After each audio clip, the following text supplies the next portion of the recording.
So hello everyone, welcome back to Educate India. This is Pratik यार। तो आज आपके लिए देखो यार, मैथ का आप सोच रहे हो भैया कि आप मैथ भी पढ़ाने वाले हो, तो ऐसा कुछ नहीं यार। मैं आपके लिए मैथ वगैरह नहीं पढ़ाने वाला। हाँ, आपके कह सकते हैं आपके भैया यानी आकाशदीप सर हम लोग के यार सीनियर रह चुके हैं, हम लोग को गाइड कर चुके हैं। जब हम प्रिपरेशन कर रहे थे तो उस समय हमें गाइड कर रहे थे। तो आज की डेट में ये रैंकर्स जेई के डायरेक्टर हैं जो आज की क्लासेस वगैरह। तो मैंने बोला इनसे कि सिंपली आप क्लास 10th वालों को क्या क्वाड्रेटिक इक्वेशन पढ़ा सकते हैं, क्यों नहीं प्रतीक। तो आज आपको क्वाड्रेटिक इक्वेशन वन शॉट में बहुत ही बढ़िया तरीके से, बेहतरीन तरीके से आपको पढ़ाने वाले हैं। तो सर प्लीज़ तो लो यार, बढ़िया से एंजॉय करो, ठीक है। ओके हेलो बच्चा लोग, क्या हाल चाल। पहली बार यार मैं जूनियर सेक्शन को डील कर रहा हूँ। पहले भी डील किया है मैंने, but with in the early days. आज अपन बात करने वाले हैं इस क्वाड्रेटिक इक्वेशन के टॉपिक की। एक्चुअली ना इसको अपन इक्वेशन एंड एक्सप्रेशन बोलते हैं, है ना। जब इसको एक्सप्रेशन बोलते हैं ना यार, तो अपन बात करते हैं, किसी पता है पहले हम बात करते हैं पहले पोलिनोमियल्स की। किसकी? पोलिनोमियल्स की। देखो, अगर अपन क्लास 10th के लेवल की बात करें ना, तो पोलिनोमियल्स को मैं सिंपल एक लाइन में डिफाइन करता हूँ हमेशा। और मैं क्या बोलता हूँ कि कोई भी एक्सप्रेशन जब इस समेशन को ओपन करती है ना, समेशन ए एन एक्स एन, समेशन ए एन एक्स एन तुम ओपन करते हो ना, जहाँ पे एन जो है ना तुम्हारा, वो हमेशा क्या होता है, ये हमेशा क्या होता है तुम्हारा, एक होल नंबर होता है। होल नंबर समझते हो ना, 0 1 2 3 4 एंड सो ऑन। जब अपन उसकी बात करते हैं तो इसको तुम एक्सपेंड करोगे ना, बताओ कहाँ से करोगे। पहला होल नंबर कौन सा आता है? 0। तो आप बोलोगे सर ए 0 एक्स की पावर 0 तो 1 हो जाएगी, फिर प्लस, फिर बोलोगे सर ए 1 एक्स की पावर 1 मतलब सिंपली एक्स, फिर बोलोगे ए 2 एक्स स्क्वायर, फिर बोलोगे a 3 x cube and so on टू आप finally a n x to the power n तक जाते हो। मैंने क्या बोला, बस कंडीशन क्या है, सिंपल सी, कि सर एन हमेशा एक होल नंबर चाहिए अपने को, है ना। इसी बेसिस पे अपन ने इस एक्सप्रेशन को देखा, एक अलजेब्राइक एक्सप्रेशन को अपन ने देखा, और इसी एक्सप्रेशन को अपन ने क्या बोल दिया कि ये क्या होती है सर, ये होती है एक्चुअल में आपकी पोलिनोमियल, इस फॉर्मेट में जो दिखती है, तो है ना। और जब आपने पोलिनोमियल को देख लिया ना, तो आपने पढ़ रखा होगा कि सर पोलिनोमियल में जो आपकी वेरिएबल है, यहाँ पे कौन है, एक्स है। तो एक्स जो वेरिएबल आपके पास है, इसमें जिस भी वेरिएबल की पावर में जो मैक्सिमम पावर होगी उसको अपन क्या बोलते थे, बताओ? डिग्री बोलते थे ना यार, याद करो। उसको अपन क्या बोलते थे? डिग्री बोलते थे। तो ये डिग्री अपन ने डिफाइन करना पहले ही सीखा है, क्लास 9th में, आई थिंक सो। और यहाँ अपन ने क्या देखा था, डिग्री क्या होती है, मैक्सिमम जो पावर होती है किसी वेरिएबल की, उसको अपन डिग्री बोलते हैं, है ना। तो डिग्री डिफाइन करना आपको आता है, मतलब जरा टेस्टिंग करते हैं इसी बात की, आ जाओ। जब हम टेस्टिंग करने पहुंचे तो मैंने तुमको पहला सवाल ये पूछा, मैं कुछ सवाल तुमको एक साथ ले लेता हूँ ना। पहला सवाल ये है कि भैया x square plus 1/x degree क्या होगी इसकी। दूसरा सवाल मैंने ये पूछ लिया आपसे कि बताओ 2 जो है इसकी डिग्री कितनी होगी। तीसरा मैंने आपसे बोल दिया कि बताओ जरा x square plus square root of x, इसकी डिग्री कितनी होगी। ये 3 सवाल मैंने पूछ दिया। आप बोलोगे सर ये पोलिनोमियल पढ़ा रहे हो क्या? नहीं, मैं ट्राई कर रहा हूँ क्वाड्रेटिक तक पहुँचने की, है ना। थोड़ा टाइम लगेगा बट आपको मज़ा जरूर आएगा इसमें। आप बताओ पहले कि यहाँ के बारे में क्या बोलना चाहोगे आप यार, यहाँ के बारे में बताओ क्या बोलना चाहोगे। तो आप देख पा रहे हो यहाँ अपन क्या बोल रहे हैं इस वाले केसेस में। आप देख लो सर एक्स की मैक्सिमम पावर तो कितनी है, यहाँ पे 2 है, और मैक्सिमम पावर को आपने डिग्री बताया था। बट मैंने पहले एक बात बोली थी आपको, क्या बताई, कि जब भी आप पावर को चेक करते हो तो पहले उस फॉर्मेट में तो लेके आओ। तो आप इसको ऐसे लिखोगे कहीं ना कहीं, x square plus x to the power -1। और जैसे ही ये -1 आया ना, तो आपकी भावनाओं के साथ खेल गया ये। क्या आपको पता है कि एक्स की पावर जो वेरिएबल थी उसकी पावर हमेशा एक होल नंबर होनी चाहिए थी बच्चा, बट यहाँ पे -1 होल नंबर होता है क्या? ना। That means what? That means कि ये एक पोलिनोमियल ही नहीं है। तो आप इसके डिग्री को कहाँ डिफाइन करने चले थे? मतलब आप क्या बोलोगे कि सर डिग्री जो है ना इसकी, वो क्या है पता है आपको? डिग्री इसकी नॉट डिफाइंड है भाई। डिग्री क्या है इसकी? Not defined. यहाँ बात करो 2 क्या एक पोलिनोमियल है? आप बोलोगे हाँ सर है। कैसे? आप बोलोगे सर ये लिखो ना इसको इस तरीके से, 2 × x की पावर 0। क्या 0 में कोई दिक्कत है आपको? क्या 0 हो सकता है इसकी पावर में? हाँ, होल नंबर है, क्या दिक्कत है? कोई दिक्कत नहीं है। मतलब हाँ, ये भी एक पोलिनोमियल है। क्लियर है ना। और डिग्री क्या है इसकी? डिग्री है इसकी 0 के बराबर, जो मैक्सिमम पावर है। यहाँ जरा बात कर लेते हैं। यहाँ भी देखो x का स्क्वायर था यहाँ, बट रूट x आ गया। इसका मतलब क्या कि सर ये एक्स स्क्वायर तो ठीक था, बट x की पावर हाफ आ चुका है, और हाफ एक होल नंबर नहीं होता। दैट मीन्स अगेन क्या बोलेंगे कि again sir degree not defined, DND, to not disturb नहीं, है ना। Degree not defined. क्लियर है क्या? आई थिंक ये बेसिक कंसेप्ट था, आपको क्लियर हो गया होगा। अब देखो पोलिनोमियल अपन ने सीख लिया। अब आपको पता है कि डिग्री के बेसिस पे हम हमेशा क्या करते हैं, पोलिनोमियल्स को डिफाइन करते हैं। पहले तो डिग्री के बेसिस पे क्या क्या, सबसे पहले क्या बोलते हो आप, सर डिग्री अगर 1 हो जाए ना, इसको अपन क्या बोलते हैं, इसको हम बोलते हैं लीनियर पॉलिनोमियल। तुम्हें याद होगा फॉर्मेशन क्या होता है इसका, इस तरीके से ax प्लस बी। अगर मैं सिंगल वेरिएबल की बात करूं तो, अगर सिंगल वेरिएबल में चल रहे हैं अपन केवल x में, तो क्या बोलते हैं इसको अपन, ax प्लस बी तुम्हारा क्या है, लीनियर टर्म है, लीनियर पॉलिनोमियल है। जब डिग्री तुम्हारी कितनी हो जाती है 2, तो इसको अपन क्या बोलते हैं, सर ये क्या होती है बताओ, इसी को अपन क्या बोलते हैं बच्चा, इसी को हम बोलते हैं क्वाड्रेटिक पॉलिनोमियल। एक्सप्रेशन बताओ क्या होता है इसका, ax square plus bx plus c। ठीक है, इसी के बाद डिग्री 3 में आते हैं। यहाँ बताओ अपन क्या देखते हैं, यहाँ देखते हैं sir cubic polynomial expression ax cube bx square cx plus d। अगली बात पे आओ, इसके बाद क्या हो गया, डिग्री 4, ये भी डिफाइन होता है क्या सर, हाँ भाई ये भी डिफाइन होता है। क्या होता है बताओ, इसको अपन क्या बोलते हैं, इसको हम बोलते हैं बाई क्वाड्रेटिक। क्या बोलते हैं इसको अपन, बाई क्वाड्रेटिक। एक्सप्रेशन तुम खुद लिख सकते हो, ax4 bx cube cx plus cx square plus dx plus e। अगली बात पे आओ, डिग्री 5, इसका भी एक स्पेसिफिक नाम दे दिया जा चुका है। क्या नाम है इसका, क्विंटिक। क्या बोलते हैं इसको अपन, क्विंटिक पॉलिनोमियल। और इसको भी आप सेम तरीके से डिफाइन कर सकते हो जैसे ऊपर वाले को किया था। ठीक है, ये बात तो सीख ली सर। अच्छा एक और छूट गया ना यार, डिग्री अब 0 तो क्या डिग्री 0 पॉसिबल है, हाँ 0 एक होल नंबर है, क्यों नहीं पॉसिबल है, पॉसिबल है पावर के फॉर्म में। इसको हम बोलते क्या हैं, इसको हम बोलते हैं या तो आप 0 डिग्री पॉलिनोमियल बोल दो इसको, या फिर आप इसको बोलते हो कांस्टेंट। क्या बोलते हो, कांस्टेंट पॉलिनोमियल। जैसे कि सिंपली मान लो एक कांस्टेंट लिख दिया अपन ने k, जैसे वहाँ 2 लिखा था ना अपन ने, तो ये क्या हो गया बताओ, ये हो गया तुम्हारा 0 डिग्री पॉलिनोमियल। तो ऐसे अपन इसको डिफाइन करते हैं। अब कुछ इंपॉर्टेंट जानकारियाँ जो आपको शायद पहले से हों और ना भी हों, तो कोई बात नहीं अब हो जाएंगी। जानकारी क्या है भाई, जानकारी कुछ यूँ है आपके लिए कि आप ये बोलते हो, उसी केस में आप ये बोलते हो यहाँ पे कि सर जो भी आपकी डिग्री डिफाइनिंग टर्म है, डिग्री डिफाइनिंग का मतलब क्या, जिसमें वेरिएबल की पावर क्या है, मैक्सिमम है, इन दैट केस उसका जो कोएफिशिएंट होगा ना, उसको हम क्या बोलते हैं पता है, लीडिंग कोएफिशिएंट। क्या बोलते हैं उसको अपन, उसको अपन बोलते हैं लीडिंग कोएफिशिएंट। लीडिंग कोएफिशिएंट, जैसे कि यहाँ देखो मैक्सिमम डिग्री डिफाइनिंग टर्म कौन सी है, ये वाली है ना यार, तो इस ए को हम क्या बोलेंगे, लीडिंग कोएफिशिएंट। यहाँ भी देखो इस ए को हम क्या बोलेंगे, लीडिंग कोएफिशिएंट। इसको क्या बोलेंगे, लीडिंग कोएफिशिएंट। आगे भी जो बनेगी तुम्हारे पास जो डिग्री डिफाइनिंग टर्म होगी, उसको हम क्या बोलेंगे, हमेशा लीडिंग कोएफिशिएंट बोलेंगे। क्लियर है क्या, उसको हमेशा अपन क्या बोलते हैं, लीडिंग कोएफिशिएंट बोलते हैं। और एक बहुत ही इंपॉर्टेंट बात जो सवाल में कभी भी आपको अच्छे लेवल पर फंसा सकता है, वो सवाल ये होता है बच्चा कि कभी आपको ये बोल दिया जाए कि जो लीडिंग कोएफिशिएंट है ना आपके पास, ये कभी भी किसी भी पॉलिनोमियल में 0 नहीं हो सकती। लीडिंग कोएफिशिएंट किसी भी पॉलिनोमियल की 0 कभी नहीं हो सकती, ये आपको ध्यान रख लेनी है पहली बात। दूसरी बात, अगर इन केस ऑफ क्वाड्रेटिक अगर आपने देख लिया कि तुम्हारी जो लीडिंग कोएफिशिएंट है ना ए, अगर वो 1 के बराबर हो जाए, अगर लीडिंग कोएफिशिएंट ए जो थी अगर वो 1 के बराबर हो जाए, तो इसको पता है क्या बोलते हैं अपन, इस क्वाड्रेटिक को, इसको हम बोलते हैं मोनिक। मोनो नहीं, मोनो से कंफ्यूज ना करें इसको, मोनो मतलब क्या, सिंगल टर्म वाली पॉलिनोमियल, बट ये क्या है, ये है मोनिक पॉलिनोमियल। ये भी आप ध्यान रखेंगे, कंपटीशन लेवल पे यहाँ से सवाल पूछ सकता है वो, इन छोटी छोटी बातों से।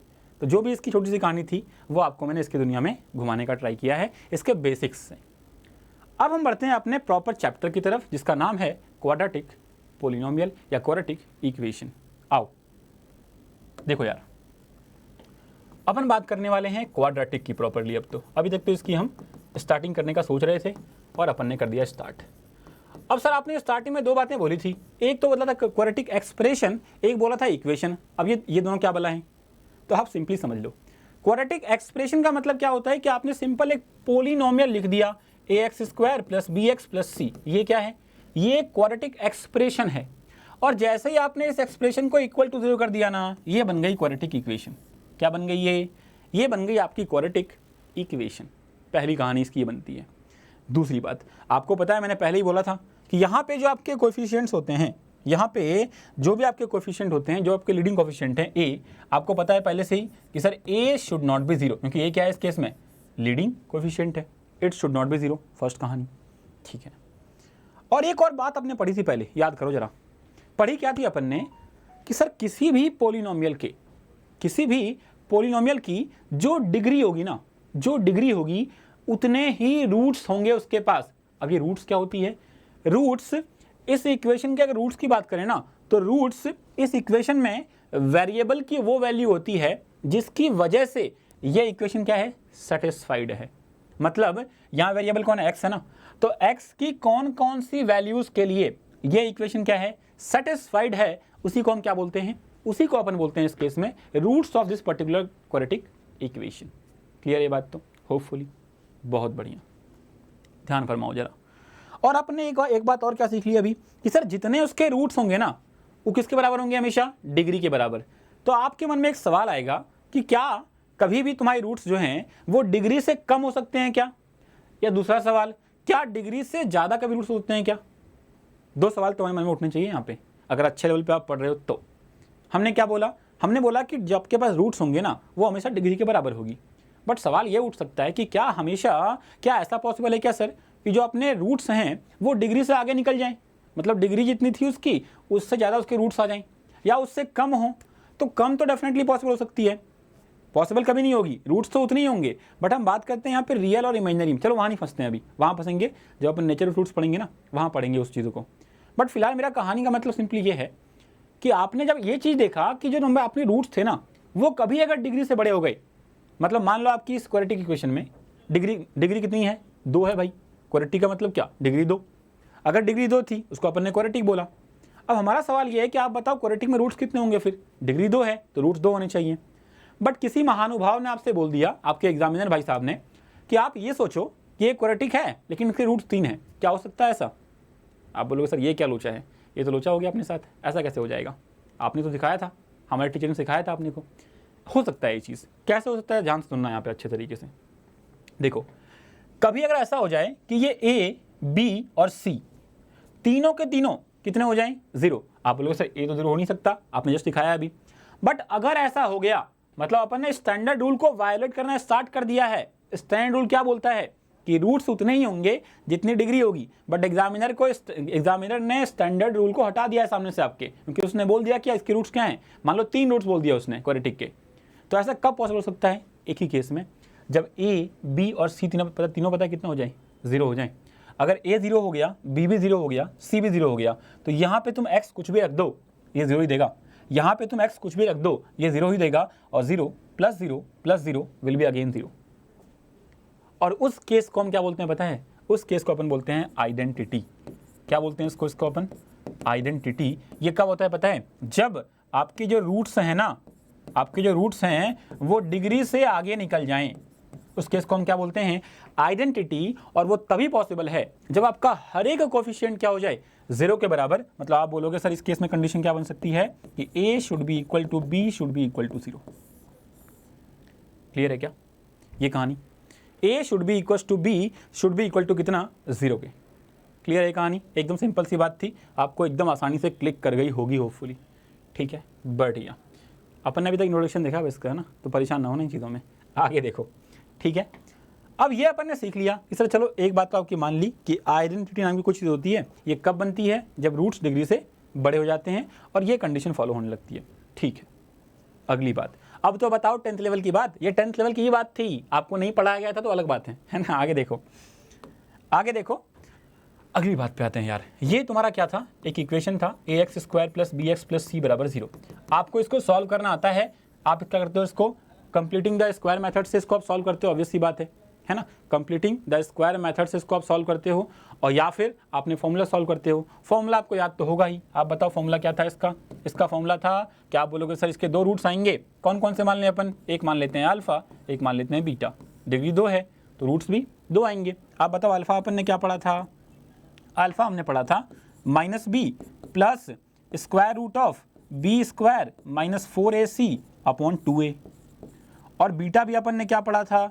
-b प्लस की जगह माइनस हो जाएगा बस, square root of b² - 4ac upon में क्या दोबारा 2a ही तो पढ़ा था यार। और इसको सिंप्लीफाई करने के लिए अपन ने एक दिमाग लगाया, और दिमाग लगा के क्या बोला? एक काम करो ना सर, ये रूट के जो अंदर का टर्म देख रहे हो ना, रूट के जो अंदर का टर्म दे रहे हो, इसको आप एक नया टर्म मान लो सिंप्लीफिकेशन के लिए। तो हमने क्या बोला? ठीक है, एक तो बात हो गई सिंप्लीफिकेशन वाली, बट उसने बातों बातों में एक और बात बोल दी आपसे। क्योंकि देखो आपको पता होगा बेटा कि जब आप पढ़ते हो ना नंबर सिस्टम, तो आपको पता है कि स्क्वायर रूट ऑफ 4 की वैल्यू आप आराम से 2 बोल सकते हो, लेकिन स्क्वायर रूट ऑफ -4 की वैल्यू ना आप आराम से -2 नहीं बोल सकते। स्क्वायर रूट ऑफ -4 की वैल्यू आप आराम से -2 नहीं बोल सकते। यहाँ पे आपका गेम हो जाता है चेंज। यहाँ आप पहुँच जाते हो इमेजिनरी नंबर में, जो आप 11th क्लास में पढ़ोगे बेसिकली, समझ रहे हो। यहाँ रियल नंबर अपने काम का होता ही नहीं है रूट -4 को डिफाइन करने के चक्कर में। तो यहाँ पे क्या हो गया, मतलब रूट के अंदर का जो टर्म है ना, वो होता है डिसाइडिंग फैक्टर कि आपका नंबर एक्चुअल में रियल है कि इमेजिनरी चला गया है वो। तो इसी डिसीजन के लिए हमको यहाँ पे इस टर्म को एक नया टर्म मानना पड़ता है, और हम मानते हैं कि b² - 4ac जो है ना वो कैपिटल D के बराबर है। And D for what? D for discriminant. मैं बहुत डिटेल में डेरिवेशन नहीं करा रहा हूँ, सिंपल ऊपर ऊपर निकल रहा हूँ ना चीज़ों को समझाते हुए। आपको समझना ज़्यादा है और यहाँ पर लिखना अपने को कम है। b² - 4 से तुम्हारे पास क्या है, सिंपल सा हमने क्या देखा, इसको अपने डिस्क्रिमिनेंट मान लिया। तो आप बताओ आपके लिए नया अल्फा क्या हो गया। आपने देखा ये हो गया -b, या अल्फा बीटा दोनों एक साथ लिखता हूँ मैं। तो मैं यहाँ पे आपके सामने अल्फा बीटा दोनों एक साथ लिखता हूँ। ये हो गया अल्फा या फिर बीटा, क्या हो जाएगा बताओ, ये हो जाएगा -b प्लस और माइनस दोनों आएंगे एक साथ, स्क्वायर रूट ऑफ d/2a। ये बात समझने में किसी को दिक्कत नहीं आनी चाहिए। ये आपका मेन फॉर्मूला बन गया फिलहाल कि अल्फा क्या होता है -b प्लस √d/2a, और बीटा क्या होता है -b माइनस √d/2a। ये आता कहाँ है, ये आता है कंप्लीटिंग द स्क्वायर मेथड से। उतना आपको जानने की फिलहाल तो नीड बिल्कुल भी नहीं है, ठीक है। ये हो गई बेसिक सी बातें इसके बारे में। थोड़ा आगे बढ़ते हैं इससे, है ना, समय की नजाकत को देखते हुए। अगली बात आपको मैंने जस्ट अभी बोला कि सर स्क्वायर रूट के अंदर d आ गया है, और आपने एक टर्म यूज़ किया था आगे पीछे, अभी क्या यूज़ किया था कि कहीं ना कहीं ये रूट्स के बारे में कुछ बताएगा आपको। तो उसी को देखते हुए ना हमने एक सिंपल सी बात बोली कि जब आप नेचर ऑफ रूट्स को जानने में इच्छुक होगे, जब आप नेचर ऑफ रूट्स को जानना चाहोगे ना, तो आपको पता है कौन हेल्प करेगा, यही डी हेल्प करेगा। और डी सिंपली क्या बोलेगा आपको इस केस में, वो ध्यान रखते हैं यहाँ पे। डी क्या बोलता है, ये पूरा टेबल आपको ध्यान रखना है इस बात के लिए सिंपल सी, कि डी आपसे क्या बोलता है।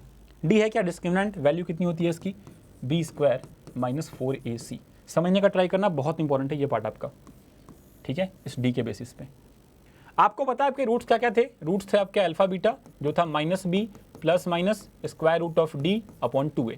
ये भी आपको याद होगा पहले से ही। मैं इसी को देख के ही पूरा एनालाइज करूंगा इन चीज़ों को, ठीक है। ध्यान दो क्या चलेगा आगे इसमें। हमने क्या बोला, पहले तो आप बताओ कि डी के लिए यहाँ पे 3 केस फिजिबल हैं कि या तो डी पॉजिटिव होगा, या निगेटिव होगा, या 0 होगा। या तो डी 0 से बड़ा होगा मतलब पॉजिटिव होगा, या 0 से छोटा होगा मतलब निगेटिव होगा, या फिर 0 पे आएगा, ठीक है ना जी। मतलब हमने क्या किया, यहाँ से 3 कंडीशन जनरेट करना स्टार्ट कर दिए। हमने यहाँ से क्या किया, हमने यहाँ से 3 कंडीशन जनरेट कर दिए। पहले में अपन ने क्या बोला कि सर मान लो कि डी जो आपका है ना वो क्या है, पॉजिटिव है। दूसरे में हमने क्या बोला, डी क्या हो जाएगा आपका, 0 हो जाएगा। और तीसरे में हमने क्या बोला कि डी क्या हो जाएगा आपका, निगेटिव हो जाएगा, ठीक है जी। ये 3 केस अपन ने यहाँ पे पर्टिकुलरली देख लिए, पॉजिटिव, 0 और निगेटिव। अब देखते हैं कि इन केस में चलता क्या क्या है एक्चुअली, है ना। जब आपने देखा कि डी आपका पॉजिटिव है, समझना, अगर अंदर का डी पॉजिटिव है तो बताओ नंबर क्या आएगा तुम्हारे पास, अंदर का डी पॉजिटिव है मतलब क्या आएगा, हमेशा square root of a positive number is always a real number. Square root of positive क्या होता है, हमेशा रियल नंबर, और स्क्वायर रूट ऑफ निगेटिव हमेशा क्या होता है, इमेजिनरी नंबर। ये आप ध्यान रख रहे थे, अपन ने पहले क्या देखा था, स्क्वायर रूट ऑफ 4 एक क्या पॉजिटिव नंबर है, हमेशा रियल आएगा भाई, ठीक है ना। मतलब हमने क्या देखा कि सर यहाँ पे क्या होगा ना आपका, जब डी पॉजिटिव होगा तो आपके पास क्या आएंगे, रूट डी रियल नंबर आएगा। मतलब आंसर क्या आएगा आपका, अल्फा आएगा -b प्लस √d/2a, बीटा आएगा -b माइनस √d/2a, ठीक है ना। और एक और बात आप यहाँ ध्यान रख लेंगे पीछे वाले स्लाइड में, यहाँ पे अपने मेन इक्वेशन की तरफ में, कि ए तो नॉन जीरो होता ही है, साथ साथ एक और कंडीशन होती है कि ए बी सी तीनों क्या होते हैं हमेशा, इसको पता क्या बोलते हैं अपन बेटा, इसको बोलते हैं बिलोंग्स टू। और आर क्या दिखा रहा है यहाँ पे, आर दिखा रहा है रियल नंबर का सेट। मतलब जितने भी रियल नंबर्स है ना सब अपन ने एक साथ लिख दिए कि ए बी सी जो है ना वो हमेशा क्या है, रियल नंबर्स हैं, ठीक है। ये आपको ध्यान रखना है, बढ़िया। चलो आगे बढ़ते हैं अपने वही स्लाइड की तरफ। तो हमने क्या बोला, तुम्हारा अल्फा बीटा क्या हो जाएगा इस केस में, अगर रूट डी तुम्हारा रियल आ रहा है इसका मतलब क्या है, ये पूरा क्या कहलाएगा, एक रियल नंबर। और 2 रूट्स आएंगे इसके, एक प्लस वाला एक माइनस वाला, मतलब -b प्लस √d/2a और -b माइनस √d/2a आएगा, ऑब्वियस सी बात है। तो गो फॉर इट। मतलब हम क्या बोलेंगे यहाँ पे, 2 रूट्स आएंगे सर, दोनों रियल आएंगे और अलग अलग, तो हम क्या लिखते हैं यहाँ पे, यहाँ लिखते हैं 2 रियल एंड डिस्टिंक्ट। डिस्टिंक्ट का मतलब क्या, अलग अलग रूट्स आएंगे इस केस में, पहली कहानी, ठीक है ना। अच्छा जी, मतलब आपके दिमाग में एक और बात है चमकनी चाहिए।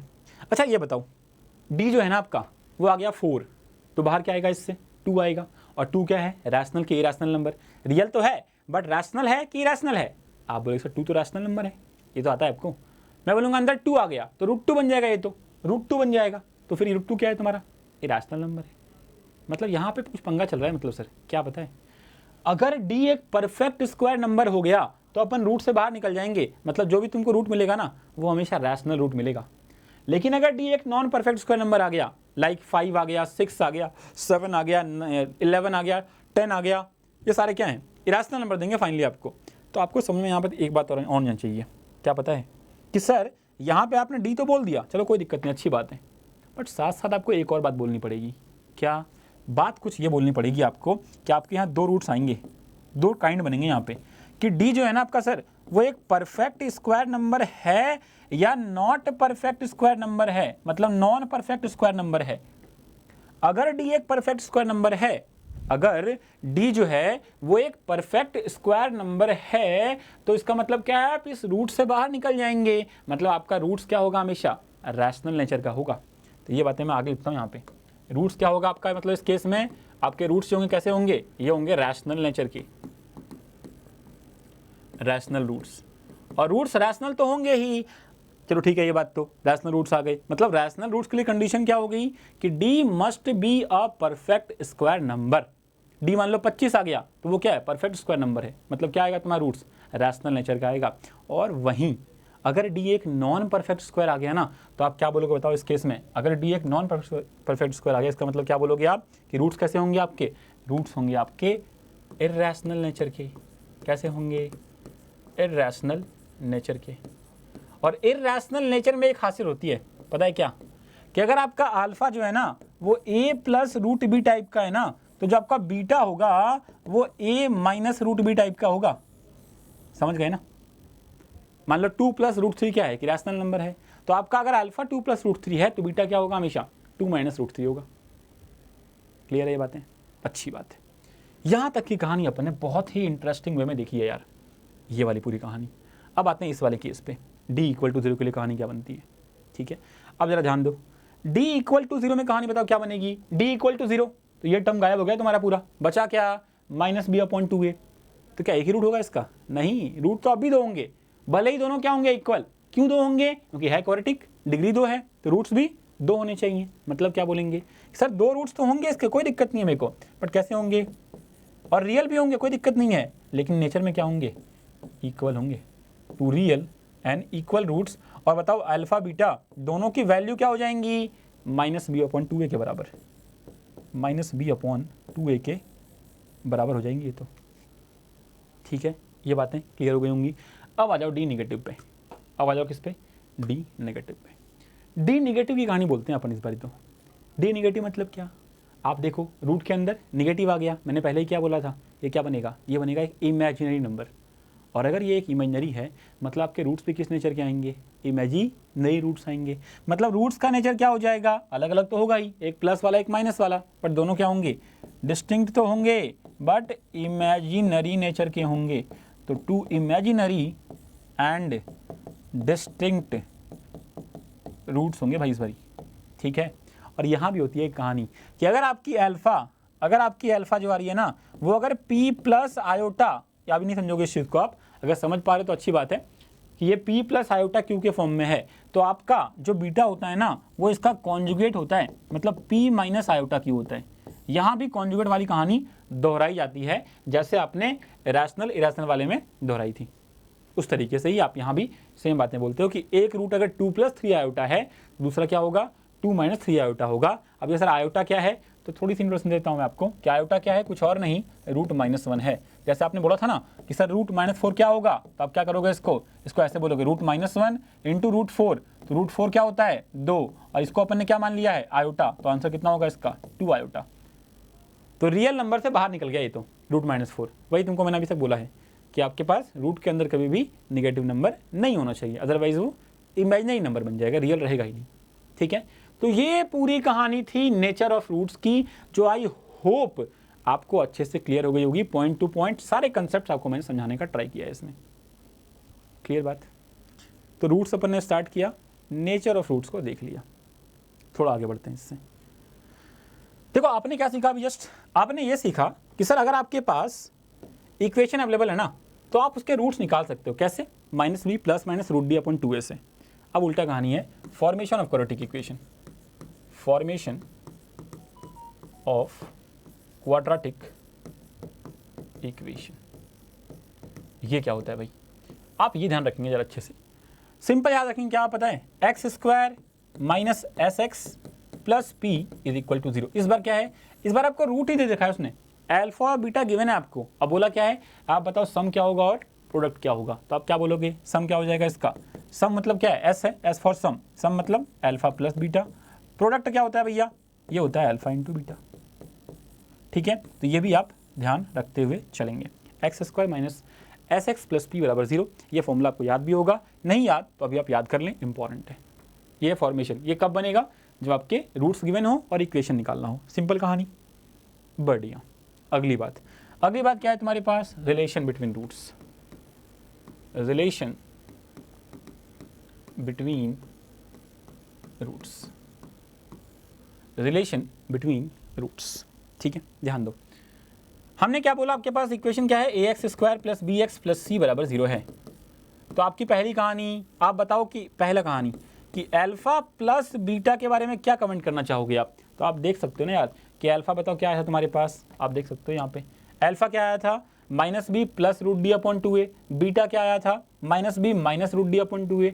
जोड़ोगे तो क्या होगा? √d और √d आपस में कैंसिल हो जाएंगे, ऊपर आ जाएगा -2b/2a, 2 कैंसिल, आंसर कितना आ गया? -b/a। तो आप जोड़ के खुद से भी निकाल सकते हो, अदरवाइज आपको याद रखना भी इंपॉर्टेंट है, तो आप याद ही रख लो, है ना, कि दोनों का सम कितना होता है भाई? मतलब अल्फा प्लस बीटा कितना होता है? -b/a। b क्या है यहाँ पे? कोएफिशिएंट ऑफ x, a क्या है? Leading coefficient. ठीक है, दूसरे पे आओ। फिर दूसरे ने क्या बोला आपसे? अल्फा इंटू बीटा, मतलब प्रोडक्ट क्या होगा? तो आप सिंप्लीफाई करोगे ना, -b plus √d/2a into -b minus √d/2a, तो कट के पूरा फाइनली क्या आ जाएगा पता है? यही आ जाएगा c/a के बराबर। ये डेरिवेशन इंपॉर्टेंट है, बट फिलहाल मेरे पास टाइम नहीं है कि मैं आपको ये कवर करा सकूं, क्योंकि ये शॉर्ट प्रोफाइल वीडियो है। ठीक है, अगली बात एक और ध्यान रखेंगे आप कि mod of alpha minus beta. Sir ये मॉड क्या है? कुछ नई चीज़ें आएंगी भाई, कंपटीशन लेवल पे जाएंगे अपन तो, है ना। मॉड क्या होता है? मॉड होता है किसी भी टर्म की न्यूमेरिकल वैल्यू। मतलब अगर आप 2 का निकालते हो क्या, कि 2 की न्यूमेरिकल वैल्यू कितनी है, तो आप 2 ही बोलोगे। लेकिन -2 की कोई क्या बोल दे कि बताओ -2 की न्यूमेरिकल वैल्यू कितनी है, तो कितना बोलोगे? उसको भी 2 ही बोलोगे। मतलब कोई भी नेगेटिव नंबर का आउटपुट मॉड में जाने के बाद क्या होता है? हमेशा पॉजिटिव आता है, ये समझना है। मॉड एक ऐसा एरिया है जिसमें आपकी निगेटिविटी छिन जाती है आपसे, केवल पॉजिटिविटी ही बाहर आती है हमेशा। ठीक है ना, मतलब मॉड ऑफ -2 भी कितना होगा? 2 ही होगा, और मॉड ऑफ 2 भी क्या होगा? 2 ही होने वाला रहेगा। तो हमने क्या बोला? Mod of alpha minus beta क्या होता है? ये आप निकाल लोगे तो कितना आएगा? ये √d/mod ऑफ a आता है। क्या आता है बच्चा? √d/mod ऑफ a आता है। ये भी आपको याद रखते हुए चलना है आगे। ठीक है, तो ये कुछ बातें अपन ने देखी अभी तक, तो ये कुछ बातें अपन ने देखी है यहाँ पे इस लेवल पे आके। ठीक है, बेसिकली आपको रूट्स के बारे में समझना है, इसके बारे में समझना है, और नेचर ऑफ रूट्स के बारे में समझना है, और फॉर्मेशन सीखना था, सिखा दिया मैंने। थोड़ा सा अपर लेवल पे आते हैं इसके, थोड़ा सा एक लेवल इसको और अप करते हैं थोड़ा सा अच्छे से ना। लेवल अप करने का सिंपल बात है, इसमें आपको ग्राफ को समझना है ना, ग्राफ को समझना बच्चे, क्योंकि ग्राफिकल से कभी कभी ना अच्छे कॉम्पिटिशन लेवल पे क्वेश्चन आते हैं आपके ग्राफ से। इसके क्वाइट सिंपल ग्राफ है, समझना बहुत आसान है इसको। देखो सिंपल समझना है कि अगर तुम्हारे पास ax² plus bx plus c दे रखा है, क्या एक एक्सप्रेशन, ठीक है, तो इसका आपको सिंपल याद रखना क्या कि ग्राफ क्या होता है इसका ग्राफ होता है पैराबोलिक शेप का। अब सर ये पैराबोलिक का मतलब क्या? पैराबोला का मतलब ये शेप। देखो जरा, पैराबोला का तुम्हारा जो शेप पढ़ना है ना, वो तुमको 2 टाइप का शेप पढ़ना है। एक पढ़ना है ऊपर वाला, एक पढ़ना है नीचे वाला। ऊपर वाला मतलब एक यू पढ़ना है, एक उल्टा यू पढ़ना है, सिंपल समझ लो, है ना। अब दोनों के लिए एक स्पेसिफिक कंडीशन बना दी गई है कि ये वाला केस कब फॉलो होएगा और ये वाला केस कब फॉलो होएगा, और इस शेप को अपन क्या बोलते हैं? पैराबोलिक शेप बोलते हैं। क्या बोलते हैं इसको अपन? Parabolic shape.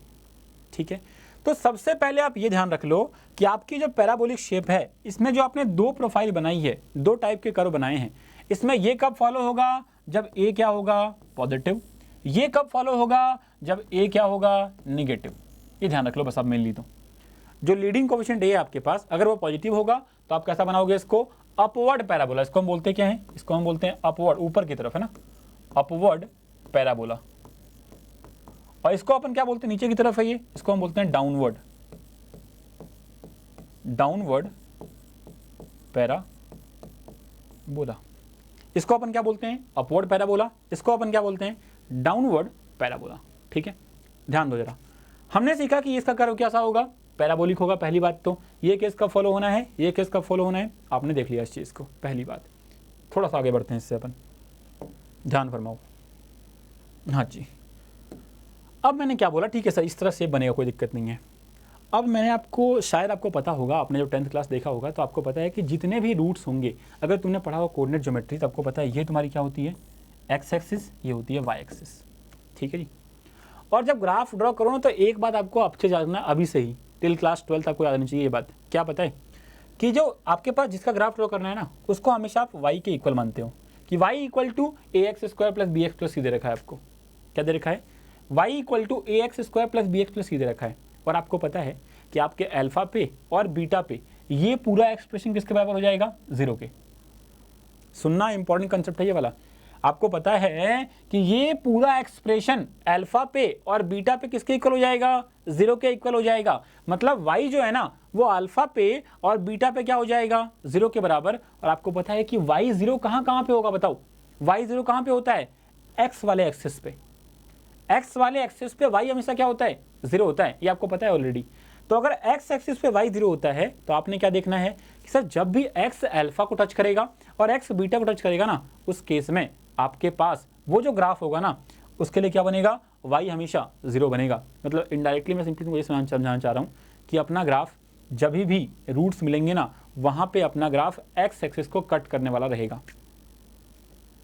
समझे मेरी बात, वहाँ पे तुम्हारा ग्राफ x एक्सिस को कट करने वाला रहेगा। यही मेरा कंसर्न है, पूरा मिला जुला के, है ना। तो इसी बेस पे आओ जरा कर्व ड्रॉ करना फटाफट से, ये तुम्हारा लास्ट टॉपिक रहेगा इस डिस्कशन का। देखो हमने क्या बोला सिंपल तुमको, पहले तो हमने सिंपली क्या बोला आपसे कि आपका, मैंने क्या बोला पहले तो कि सर ए क्या हो जाए, पहले बात तो पॉजिटिव, ए पॉजिटिव तो ग्राफ कैसा बनेगा, अपवर्ड पैराबोला।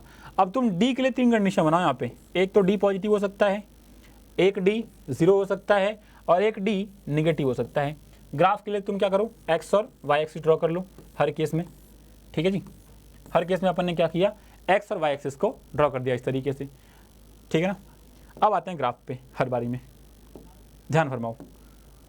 ग्राफ देखते हैं। पहली बात तो डी क्या है तुम्हारे इस केस में, पॉजिटिव है। डी पॉजिटिव का मतलब क्या, दो रूट्स होंगे, दोनों अलग अलग होंगे। मतलब तुम्हारा जो ग्राफ बनेगा ए पॉजिटिव मतलब कैसा बनेगा, अपवर्ड पैराबोलिक बनेगा। अपवर्ड जो तुम्हारा पैराबोलिक ग्राफ है वो तुम्हारे एक्स एक्सिस को 2 पॉइंट पे कट करेगा। पक्का ये बात, क्यों, क्योंकि 2 रूट्स हैं इसके, वो भी अलग अलग हैं। तो 2 अलग अलग पॉइंट्स पे तुम्हारा ग्राफ कट करेगा। मतलब ग्राफ कैसा बनेगा पता है, ऐसा बन जाएगा कुछ, क्योंकि एक पॉइंट तुम्हें यहाँ कट करेगा इसको, ये अल्फा पे, एक पॉइंट यहाँ कट करेगा बीटा पे। क्लियर है क्या, इस पे आओ। D0 का मतलब क्या, 2 रूट्स तो होंगे, दोनों रियल भी होंगे बट इक्वल होंगे। मतलब क्या, अल्फा बीटा दोनों एक ही पॉइंट पे आ जाएगा क्योंकि दोनों इक्वल नेचर का है। इसका मतलब क्या, तुम्हारा ग्राफ जो होगा ना वो बस एक्स एक्सिस को टच कर पाएगा बच्चा इस पॉइंट पे। देख पा रहे हो, यहाँ पे तुम्हारा अल्फा बीटा दोनों क्या है, बराबर है। और यहाँ केवल तुम्हारा ग्राफ जो है इसको टच कर पाएगा, कट नहीं कर पाएगा। और अगर थर्ड केस की बात करें तो इसके बाद क्या बोलेंगे अपन, कोई रियल रूट्स है ही नहीं, दोनों के दोनों क्या हो गए, इमेजिनरी। और तुम्हारा एक्स भी पता है कौन सा है, ये है रियल एक्सिस। यहाँ पे हम केवल रियल कोऑर्डिनेट्स को रिप्रेजेंट कर सकते हैं। तो इमेजिनरी का मतलब क्या है कि अपने पास रूट्स हैं ही नहीं, कोई रियल रूट नहीं है। मतलब क्या, तुम्हारे ग्राफ जो है ना वो एक्स एक्सिस को कभी कट नहीं करने वाला। तो ग्राफ कैसा बनेगा इसका, ऊपर ऊपर इस तरीके से ऊपर ऊपर निकल जाएगा तुम्हारा ग्राफ। तो क्लियर है तीनों graph, 1 by 1। I hope clear हो गया होगा। ठीक है जी, अगली बात पे आओ। फिर अगली बात पे आते हैं। फिर इसी के बाद ध्यान दो, इसके बाद अपन ने क्या देखा यार, इसके बाद हमने क्या बोला कि मान लो तुम्हारा ए क्या हो गया इस केस के लिए, निगेटिव हो गया। एक बारी ए क्या हो गया, मान लो निगेटिव हो गया। कहानी दोबारा सेम, एक ग्राफ ये बन जाएगा तुम्हारा, एक ग्राफ तुम्हारा ये बन जाएगा कुछ इस तरीके से, और एक ग्राफ तुम्हारा ऐसा बन जाएगा कुछ।